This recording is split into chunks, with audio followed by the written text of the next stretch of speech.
Student, এতদিন পর্যন্ত ওড়িশা বললে আমাদের সব থেকে প্রথম যেটা মনে হতো সেটা হচ্ছে জগন্নাথ, শ্রী জগন্নাথ মন্দির। কিন্তু এখন রিসেন্টলি ওড়িশাতে আরও একটা জিনিস কিন্তু খুব ইম্পর্টেন্ট পাওয়া গেছে এবং সেটা হচ্ছে গোল্ড। গত 2 বছর যদি আমরা দেখি তো সেখানে আমরা দেখব যে গোল্ডের আবিষ্কার মানে রিজার্ভে বিহারও কিন্তু এরকম গোল্ড রিজার্ভ প্রচুর পরিমাণে রয়েছে এবং এবছর মার্চ মাসে ওড়িশা একটা বিশাল গোল্ড রিজার্ভ কিন্তু পেয়েছে এবং এটা পেয়েছে ওড়িশার কেওনঝর এবং ময়ূরভঞ্জ ডিস্ট্রিক্টে।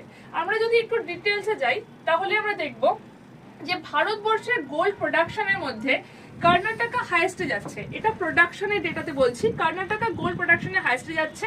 তার মধ্যে কোলার গোল্ড ফিল্ড, যেটা ভারতবর্ষের ডিপেস্ট মাইন, সেখান থেকে সব থেকে বেশি গোল্ড উত্তোলন হচ্ছে। এছাড়াও হুট্টি রয়েছে। কিন্তু এই সমস্ত কিছু ছাড়াও যদি বলা হয় যে ভারতবর্ষের গোল্ড রিজার্ভের ক্ষেত্রে এতদিন পর্যন্ত গোল্ড রিজার্ভে হাইয়েস্টে কিন্তু বিহার ছিল।